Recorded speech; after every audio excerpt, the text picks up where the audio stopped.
Welcome to the on-air portion of the Rockbridge Report. I'm Billy Crosby, joined today by United Way Executive Director Philip Thorpe. Welcome, Philip. Well, thank you, Billy. I appreciate you inviting me to come do this interview. And first, would you just talk a little bit about what it is that the United Way does? Well, the United Way is an organization that helps pull together resources for the community. It's our mission to increase the quality of life for everyone in our community of Rockbridge. And we do that through 17 agencies that we support, in which they provide direct support to our citizens, either in seek of transportation, medical aid, aid to our aged senior community, to children, and to a variety of areas, perhaps people in crisis looking for rent or utility money. So we provide services across a broad spectrum. And what is your role as Executive Director? Well, my job is to ensure that the day-to-day operations of the organization are run efficiently and effectively. I am the face, if you will, of the organization to the community, which is one of the reasons why when you reached out to wanted to talk to somebody from United Way, you got me. I also work directly with all of our supporting agencies to ensure that we are understanding what their needs are, how they're utilizing our funding, and how we can work together to make Rockbridge County a better place to live. And how do you go about fundraising for these organizations? Well, fundraising is an interesting task. It's a multifunctional task because we look at it in many areas. We have our residential community, our homeowners that we send a direct mailing to. We have a group of citizens that make up our leadership donors. To be a leadership donor, they contribute at least $500 or more.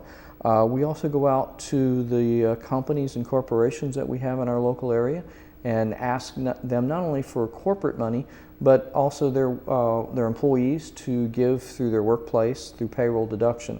It's one of the strengths of the United Way. We have for many, many years been the lead in payroll deduction donations. So we get our funding, our fundraising is done through those many areas. And what qualifications does a nonprofit have to meet to receive funding from the United Way? Well, first off, you have to have a 501c3 certification from the IRS that you are in fact a nonprofit organization for tax purposes. You also have to be run by a volunteer organization, a volunteer board of directors. And the agency has to be run efficiently and effectively and be fiscally responsible. And so when we look at new agencies to come on board as United Way, we have a couple of our board members sit down with that agency and we go through all their records. We go through to ensure that they meet all the requirements to be a United Way organization. What are these requirements? Well, it's just what I said. You have to be a tax-exempt entity as qualified by the IRS. You have to be run by a volunteer board of directors, and you have to be fiscally responsible. And y'all have recently expanded your coverage into Buena Vista, or to organizations that already worked in Buena Vista. You can now cover them for their work in Buena Vista. How has that been? Well, I'm not quite sure I understand your question, but let me answer it in this way. We used to be the United Way of Lexington Rockbridge County, in which we serviced Rockbridge County residents and residents of Lexington. And we did not service residents of Buena Vista, mainly because they had their own United Way fund in Buena Vista. That fund dissolved a year ago. And so we, as an organization, decided that the timing was right for us to expand and to include the citizens of Buena Vista within our service area so we could begin to provide them the same kinds of services that we provide citizens in the rest of the county. We really provide support to agencies across the community, but those agencies that had been servicing Buena Vista weren't allowed to count those residents in their numbers with us for funding, but now they are. So it gives them the capability of getting more funding from us. But getting more funding from us is really dependent upon how much money we raise through our fundraising. So we encourage everyone across the community to give to the United Way so that we can help the entire community have better lives. What was your goal for fundraising this year? Well, our goal was really to try to meet the financial needs of all of our agencies, but unfortunately we have to look at reality of what we think we can raise. And so we once again had as a financial goal $250,000. How close are you to reaching that goal? We're almost 70%. We're at about 173,000. I expect to be at 70% very quickly. So. And in terms of how we're doing with regards to what we did last year, it's hard to say that you're ahead or behind because people give at different times, different, things happen to people's lives. But I will tell you that so far we've got about $20,000 of new money that we didn't have before. That's great. So what has your first year of fundraising been like as executive director? Well, it's been a true learning experience. I've had an opportunity to talk to a lot of people and to meet a lot of people in the community. And I think understanding what goes into a campaign, I didn't really realize that before I started with this job, but now I have a very good understanding. And I think in hindsight there's some things that I'd like to do differently as we move forward, but that's all part of the learning experience. What are a few of those things you would like to do differently? Well, probably do a little bit better planning, do some preparations further out ahead of time in the summertime when I have a lot more time on my hands. But just really connecting with people, being able to make sure that we're connected to our donor base. And in the struggling economy, how has it been raising donations? Have you had to go to new markets? Have you had to try to gain more publicity? What have you done about that? Well, it's hard to say what we did differently in a struggling economy because I think we have always had some difficulty raising funds. I think that you're always on the lookout for new areas to pursue, new organizations to appeal to, and new ways to get your message out. I've made it a point that whenever asked to help out any WNL students to do interviews or whatever, I've always done that because it's given us exposure. I've had an opportunity to go on the radio a lot and do a lot of bits there to get more exposure. So it's all about creating an awareness of the community of what we are as an organization and what we are there to do and how really it's everyone's responsibility to try to help make the community a better place to live.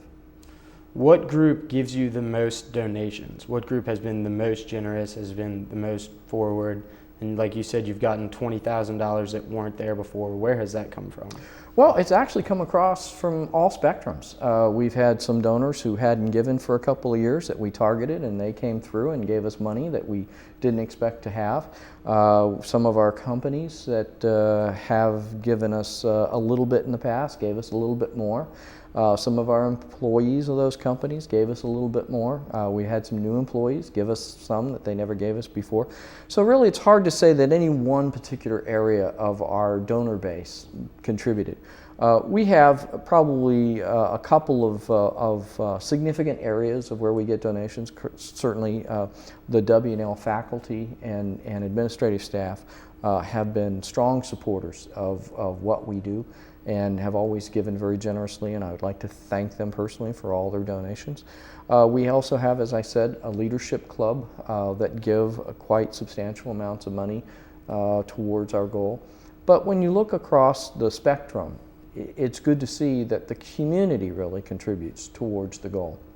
And that's really what we're asking for. If everybody were to contribute in some way, shape, or form, not everybody can afford to give $100. Not everybody can afford to give $50.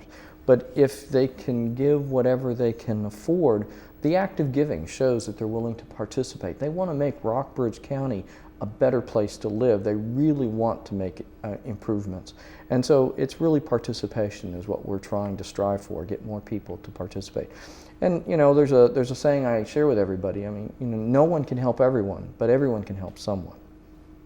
With not increasing your goal, but increasing your base of people to serve, how did you make the decision not to increase your fundraising goal?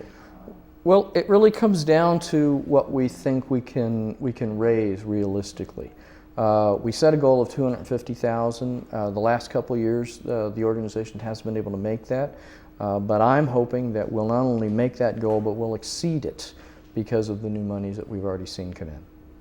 And how have you made your presence known in Buena Vista? Well, one of the things we've done is we've tried to participate in their city functions. They held in October a Mountain Day, which was a citywide festival.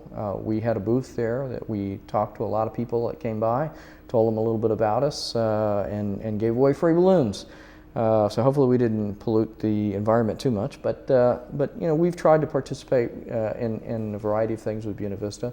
The mayor of Buena Vista was one of our campaign co-chairs, so we've tried to reach out and embrace the community and to let them know how well the campaign is doing. We actually have posted one of our large thermometer signs outside of the municipal building. Have you seen a lot of donations coming in from Buena Vista? There's been some new that we'd never had before. I don't know that I would clarify it as a large or a lot, but any donation that we didn't have is welcomed. Well, that's great. Well, thank you for joining us for this portion of the Rockbridge Report. I'm Billy Crosby.